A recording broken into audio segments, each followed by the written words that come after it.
She says, if you don't become my friend. That sounds about right. That sounds No, about hey, right. wait a minute now. So does he have the benefit of the questions, or we just gonna? I gave him the questions, but we both got the questions. But I'm gonna ask him again, and he's gonna talk off the cuff of his. Okay. All right. Is everybody ready? Yes. All right. So we're not gonna do a test. We're just gonna roll it right on through. We're gonna roll right through. Okay. All right. And 3, 2, 1. Good morning, good afternoon, good evening, wherever you are in the world. Welcome back to Beyond the Plate RVA, the podcast.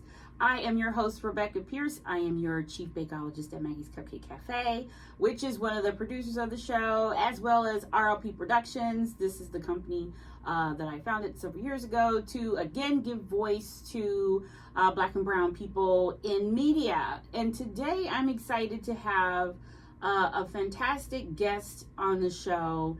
And although this show is primarily about giving a platform to Black and brown women in the food, beverage, and spirits industry, as some of you may or may not know, I am a retired, or rather I self-retired myself, English teacher.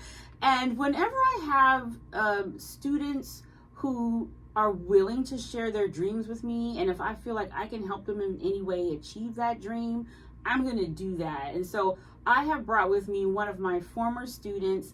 I taught him English at Upward Bound for Virginia Union University, and he told me from the minute I met him his sophomore year that he wanted to be a chef. So his presence was always so inspiring and supportive in the classroom. I used to tease him and call him Reverend Deacon Dr. Covington. So I'm excited to bring to the show today this talented young man because always I'm an educator and always I want to inspire. And so I have with me DeJohn Covington, former student extraordinaire and aspiring chef. DeJohn, how are you? I'm good, thank you. First of all, Get it, can Reverend. I have you introduce me every time? Please, Absolutely, for a we go? fee. Okay. You know how I roll. No, I'm kidding. I'm so excited to have you, DeJohn. How are you? I'm doing good. I'm doing really, really good. It's been a minute. I mean, you graduated high school several years ago, and you've been staying in touch with me consistently about your dreams and what you've been trying to do. So I want you to tell our listeners and possibly our viewers on my YouTube channel, because I might just put this on there. What have you been doing? What's your dream, DeJohn? What have you been after since I left you in the classroom 5, 6, 7 years ago? It's been that long. Damn, a long time. That's a long time. I know, right? What's happening? The dream is still the same, Mm-hmm. to eventually open up my restaurant. I'm still in the food service. I love food, anything food related. Anything food related. Well, let's talk about that Anything then. food related. So when I met you, you used to share with me like some of the things you were cooking at home. And I used to be like, well, why did you not bring that up in here? So let's talk about first who are your inspiration, or who inspired you to want to be in that kitchen? Like, what is your food story? My food story is I started cooking when I was 9. Started at a young age. Mm-hmm. Watching my great aunt cook in the church. Oh, wow, yes. For every event, every party, get together, function. Mm-hmm. It was Alberta, always in the kitchen. So that was my inspiration. And from there on out, I was like, I can do this. It's not. Wow. It's fun. Mm-hmm. Like, I find passion in food. Passion in food. So you, like a lot of us, we are watching, our big mamas, our aunties, whatever, like get in there and feed people. And you said something that's so connected to my story, which is your great aunt cooked for the church, making those dinners. And that's what my grandma did. She used to make those dinners for the church. So as a 9-year-old watching this, did your great aunt, did she ever share words with you about, how to prepare food? Because I'm gonna tell you right now, my grandmama did not measure anything. Nope, neither did mine. And is that how you cook too? That's just how I cook. I season to perfection almost. Mm-hmm. Once I season it, it's just, I don't measure anything, mm-hmm. unless I'm in the kitchen somewhere, obviously, right. for other people. Right. But for family, I just season to the liking. To the liking of your customer. Absolutely. So you said that you knew you in watching her, you determined then that this is what you wanted to do with your life. And so, like, I mean, how do you at 9, like, recognize, like, this, you know what, this, I appreciate this craft. I want to do the same thing. Is it because maybe you saw people's response to your auntie's food? Or is it because you just, like, I want to have people feel good, too, when they may eat something that I prepare? What was, like, the charge for you? A little bit of both. Mainly, just seeing people's face light up, and I just feel like food can change your entire mood. If you're upset, or if you're angry, let's go eat. Like, who's saying like let's not go get food right when you're upset? So comfort food, is that your style? Tell me a little bit about your like what do you think is your specialty? My specialty, I guess you can say, is comfort food. When my business was prospering, it was Caribbean food. Ooh, really? Yes. Lord. So, I also wanted to do something a bit different. I didn't want to use a fryer for, I didn't want to use any like thing fried or anything like that, because I wanted something different. Right. Not your typical standard. Yeah. For color, like for brown and black people. It was something different, and every time I would make it, people would come back and they would be asking for more. So it was a different outlet for me. So like, what's the dish? Like, what is like one of the biggest dishes that people would always want from you? The biggest dish was the pineapple jerk wings. Lord have mercy. With coconut jasmine rice and my cabbage, and for dessert was banana bread. Lord. Okay, so how come we don't have some of that the same? So okay, wait, pineapple jerk chicken? Yes. How do you prepare such a dish like that? Like when you hear jerk chicken, I don't hear pineapple. Like, and I'm not really a jerk. Oh God, don't come at me, people. But I'm not really a fan of jerk chicken. So like, how do you? So is it a sweet dish? Like, how do you prepare that? It is a sweet, savory dish. More of the savory side. It's sweet because of the pineapple. But I prepared it. Everything was in the oven or on the stove. Oh wow.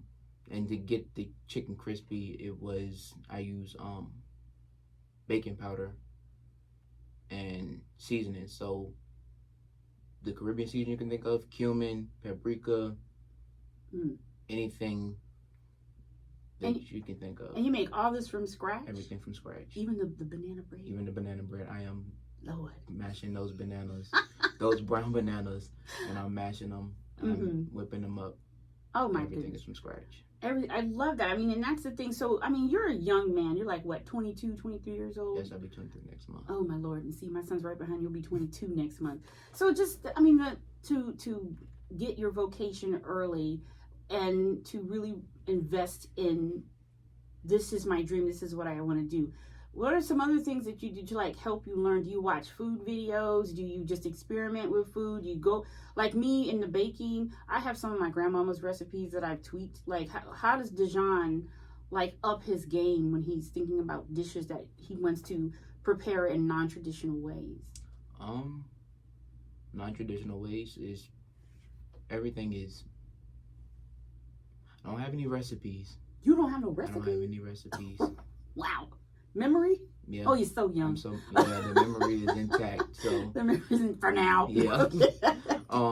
But no great ancestor or anything, nothing like that. If I see it, I remember it, and it just clicks. I can see it one time, and Lord, I wish I could do that. I got it. You can see it one time and just go do it. Oh my God. So do you do, I'm probably jumping ahead of myself, but do you do any videos of your food preparation? Do you have a TikTok channel that you put it on? Or? I do not. You sound just like my mom. My mom said, you should start recording yourself. These things, yes. And you sound just because, like her. Yeah, there are, this is okay. You're an old soul, and I've always told you that you old man before you're old man, right? And so it's clear that you're not as into the technology as some people your age, but that you can bring others into the fold who are. So like I know you have a younger brother. Like is he heavy into tech, into all that stuff? Yes. Well, He's actually going off to school for that. Oh, he is. Well, that's awesome. So it's like, grabbing somebody and say, hey, just record me cooking this real quick. Or, and it could be a 10-second video. And the reason why I say this is because a lot of the people that I follow on social media, especially TikTok, they're cooks, they're bakers, they're chefs. And watching them, and I know a lot of people are not comfortable in front of the camera, but it's not like you have to talk. You can have that focus be primarily on your hands moving in preparation of that dish. And a lot of those men and women that I watch, they are so inspiring. They have great stories. And it's, again, one of the reasons why I wanted to do the show as a podcast now is just to give y'all that platform to showcase this God-given talent that you have. And so if you want, as we're going to talk more about, you want that food truck, this means you want the community to invest in you, so they need to see you in that preparation. Even though it's uncomfortable, I want to encourage you, as your mom has been trying to say, to start putting up videos of your food, either preparing it or it halfway prepared. Just get creative with it. Y'all, I mean, you from y'all's generation, y'all know all about this stuff. Get out there and try it. But that's so cool though, that you just can see it and you can just imagine it, picture it, and then you go in there and you create it. Because not a lot of people can do that, but I appreciate and respect you for being able to do that. So then that leads me to my next question, which is what is your favorite thing about being a young man coming up in this food industry, this food market? My favorite part is going back to just seeing people's reaction to the food, just hearing people say like this was really good, like can you do this again, and just seeing people's face light up from like your cooking, from my cooking. Does anybody want to threaten to slap their mama when they eat your food? Never gotten that one just yet, but I've heard somebody say that I was magical. Oh wow, that's a good one. I'm currently, like I said, I'm working toward my food truck, but I am currently working at a restaurant called Hondo Steakhouse. Yes, and what are we doing there? We are line cook / sous chef, I guess you can say. Right. And why did you choose to, have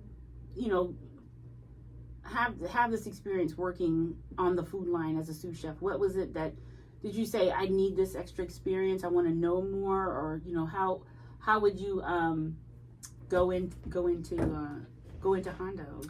I went into Hondo's because I didn't want to settle. Mom always says never settle for anything less. And I was saying I wanted to be in 5-star food rating. Put myself out there. Ended up getting a call back. Ended up getting the job literally like the next day. I was like, okay. So that started building my confidence up a little bit more confidence than I already had. And from there on out, it was just fast paced, just kind of moving up the scale. And did you have to prepare a dish for that interview? No, I didn't. Oh, they just talked. You talked your way into it. I just talked my way. See, now what I tell y'all in my English class about that verbal communication? Well, it worked. I spoke highly of myself, and it worked. And now we've been doing specials, and like I said earlier, I've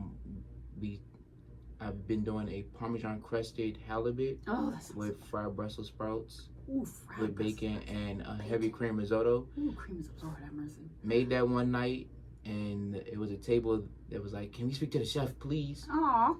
And went out there to the table. The lady was like, "How did you do this?" Like, she was just so excited, and she was like, "This is really good, and I really appreciate it." She was like, "You were so magical."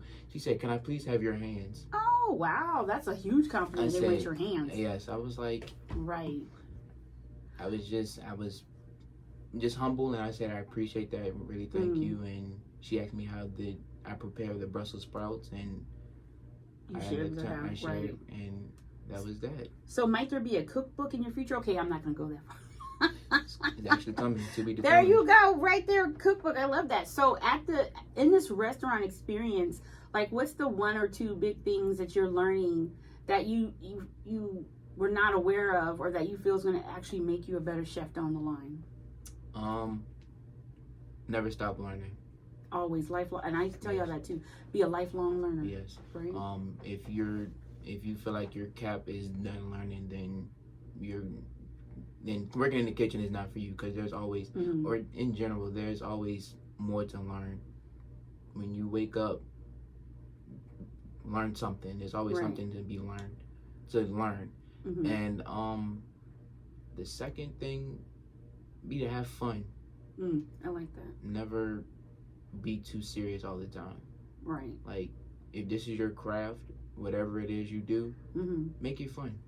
Make it fun. I love that. And being that lifelong learner, so having those experiences. So let me ask you, is one of your dreams one day to perhaps go to other countries and learn how to cook their dishes? Yes, that is one of my biggest things. I've always wanted to learn different cuisines from different Mm-hmm. origins of food. Like, what's your bucket list place? Like, your top 2 or 3 bucket list places that you would love to spend time in learning how to prepare those dishes? The Asian cuisine, of course. Mm-hmm.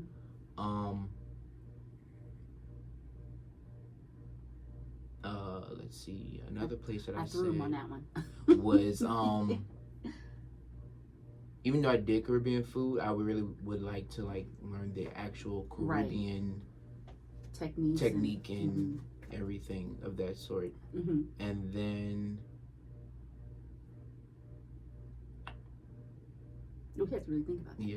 What about Italian or African? I recently experienced Ethiopian food. My God. Oh yes. Oh my! That Ethiopian food would Yes. be really fun. To learn how. Yes. Wow. And that would just make you such a more well-rounded chef. Diverse, and I love diversity. Right. So in thinking about that, one of your dreams you said is that you want to have a food truck one Yes. day. So let's envision the food truck. What's going to be your specialty? Or is it going to be a variety of things? Is it only going to be comfort food? How do you see this food truck operating? What's it going to be? At first, it was just going to be the Caribbean cuisine, Mm-hmm. but as I'm growing and I'm learning more, I'm probably do a kind of a variety of food, but still have it be comfort food. Like, you'll want to come back and you'll say, let's go to D's Cuisine truck today. And Mm-hmm. I would really want that to be like the big thing for people to keep coming back. So give me an idea of a dish.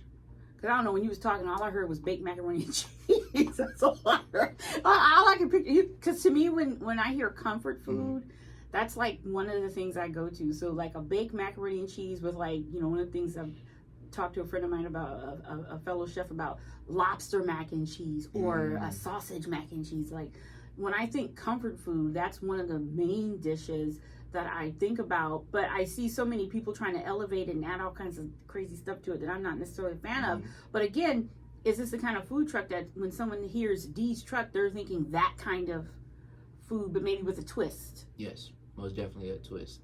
It'll be a twist to where it's like, oh, I would never thought of that. So like when D's Cuisine was around, a big seller also was, I had chili. Mm-hmm. I had a Caribbean chili. Oh, Lord. And a Caribbean soup. And during the time it was chilly and it was cold outside. Mm-hmm. And everybody was like, I want the soup.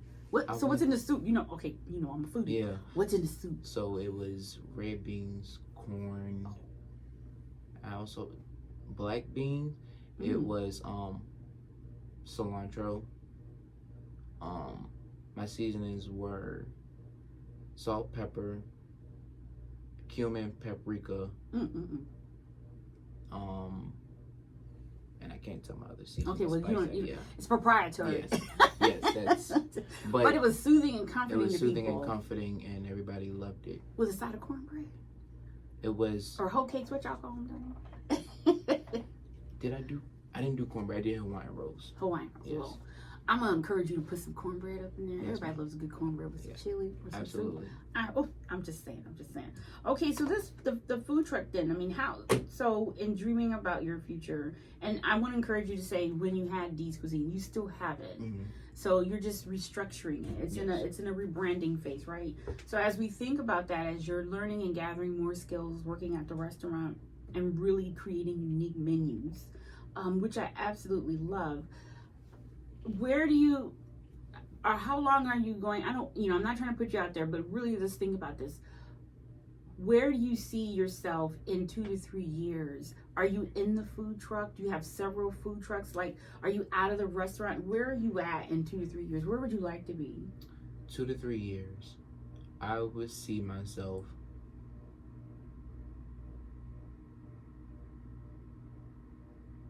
I will be in my food truck in the next 2 to 3 years. Mm-hmm. And by that time, I want to travel. Mm-hmm. So, at least go to somewhere out of the country, at least one destination out of the country to learn food. Right. Just learn about the seasonings, the cuisine, the backstory, the traditions, everything about it. Just somewhere, one destination. We got to make that happen, and that's the next question. How can the community help make that happen for you?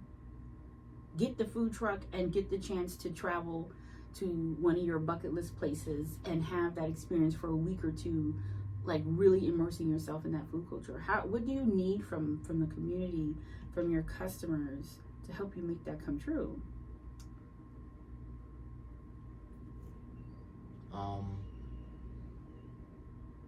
See, this is how we gotta. You're young, and I love that about you. You're young, you're enthusiastic, but we gotta start planting the need. When you can name the need, then people can help you get it. So what's the thing that you need for your community to do for you to help you achieve one or both goals? Travel, truck. Well, this is a start. Getting my name out there. There you go. Right. Doing this podcast. Mm-hmm. So that is a start. And then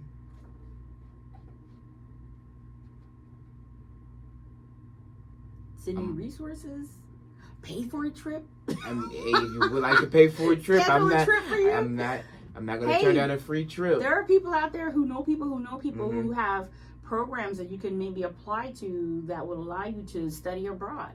Okay. Remember, I know I used to talk to you guys about studying abroad, perhaps in terms of literature, but the idea to study and train abroad for cooking, those opportunities are out there. So the more you can get in front of people like this, they can hear your story, and the more you tell them what you need. I want to travel to learn more, and if someone can help me, put a trip together, itinerary together, to have this opportunity to learn at this school or whatever over here, then you never know who's listening and how you can get that opportunity. I'm telling you, I used to always tell you guys, you never know who's watching you.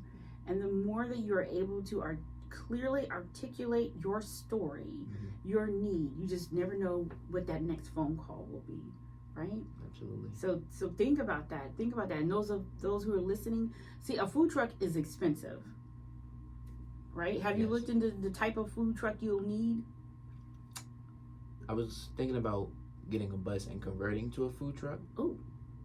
To make it my own. Right. Unique, yes. That's a good idea. So it'd probably be around but I have been looking at food trucks and they are expensive, and I was like, oh goodness, how am I gonna get it? But yeah. Well, I want to encourage you to not think about to know the how. I mean, to really, the how is important to understand, but more so your why. And then just, begin to structure your business, put it down how you want to see it. And then, as you're doing that and you're getting a chance to talk more and more to people, when they start coming to you, they can begin to help you then do the how, because the how, we get lost. This is how a lot of people stop dreaming. They get too focused on the how instead of really leaning into the why. The universe will take care of the how, but you got to be able to tell the universe what you need, right? This is how much I need. This is the truck I need. This is blah, blah, blah. And kind of go from there. But I'm excited for you because I know that this is, again, something that you've always wanted to do. That, you know, you started before COVID, you had your business was moving, and then COVID kind of made everyone kind of have to pause and step back. But, you know, again, you can still be putting your work out there, still be, you know, doing little videos on the side. You may not necessarily, you know, with your cooking schedule, necessarily probably be able to do pop-ups, but you never know. But you can still have those videos out there, right? You can still be doing that. And then that leads me to, again, you know, again, being a young person. I mean, I have to ask this of us old heads. Like, so how do you, or have you even thought about it? Like, how are you taking care of yourself mentally, spiritually, and physically? Because, you know, it's important that we are taking care of ourselves as we're chasing these dreams. So what does DeJohn do every day for his daily wellness practice? Like, what do you do for yourself to keep yourself there? Daily wellness practice. Well, first, I'm blessed off to say that I have 2 wonderful parents who teach me about physical, mental, spiritual, financial, and physically. So my mental is intact. I have a therapist that I speak with. Good. Physically, I go to the gym. I play basketball with my brother. Got to get back in swimming. I missed that. I love to swim. I got to get back into swimming. Yeah. I read. I'm actually in a book now. So is your reading for pleasure and business, or just one or the other? It's for both. Good. Yes, it's for both. I love to, like I say, anything food related. I'm into it. YouTube videos, cooking shows. I still even read over like the books that I got from college, and I read those. And then for pleasure, wellness checkbooks. Wonderful. Anything related to funny. I like to laugh. So yes, I see that part of my work was not in vain. Yes, they still read. Yes, yes, I do. Well, I appreciate that. I mean, I'm excited for you, as I said. And I can't say that enough because we all know tomorrow is not promised. That is true. And we've all been brought here with a set of gifts, and it's our job to live our life out in those gifts, and live them out to the fullest. Because for me, I know I don't want to leave this earth full. I want to leave it empty, right? We want to leave it empty. So I am encouraging you to, again, those of you who are listening, DeJohn, give us your social media handles. How can people find you? On Instagram, it is I_got_big_dreams. There you go. And then on Facebook, it is DeJohn Covington. Spell that, because you know people. Going to mess that up. Right. DeJohn is DeJohn, and then Covington Covington. And so you're on Instagram, you're on Facebook, but you're going to also now start creating a TikTok. Yes, I will. Right? Yes. We have to. And again, the cool thing about TikTok is you can connect it to your Instagram, and it could do both. Okay. Right? Yeah. And so just think about short, quick videos. It doesn't have to be long. It can be snippets of videos put together of a dish. I ain't going to tell you about this southern grits and sausage casserole that I made this morning. Well, that sounds good. Look, the studio tech is mad. I knew she'd be mad at me for not bringing her none. But anywho, I wanted to experiment too. You know, I'm a baker, but I try to do some other things as well. And so I want to thank you, DeJohn, for coming on the show today to talk about your dreams of being this phenomenal chef. I mean, you're already in it, and I just want to encourage you to keep going for that. For those of you listening, please make sure you follow him on Instagram under I_got_big dreams, right? Yes, ma'am. And then on Facebook at DeJohn Covington, of course, on Facebook. And me, of course, again, you can find Beyond the Plate RVA on Instagram. We are at Beyond the Plate RVA TV show. You can find us also on TikTok. We're under Maggie's Cupcake Cafe Bakery, and of course on Facebook, Rebekah Pierce. You know, go out there and find us on there. And we look forward to, of course, bringing you another podcast. Make sure you follow us on Apple Podcasts, Spotify. We're on, I think, iHeart Radio and a couple of other ones. Make sure you, Stitcher, that's another one that we're on. So make sure you download the show, listen to it, share it with others. Let's continue to inspire one another to fulfill our dreams. If you know of a woman of color, black or brown woman who is in the food, beverage, or spirits industry that could use an opportunity to tell their story, please make sure you direct message us again on Instagram or send an email to Rebekah with a KAH at RLP Productions, and we'll be more than happy to set up that interview and see if we can get them on the show. And with that, I thank you so much for tuning in. We'll see you next time. Have a good one.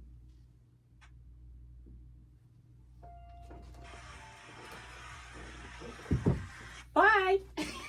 Now, you didn't do your call thing, so do that later.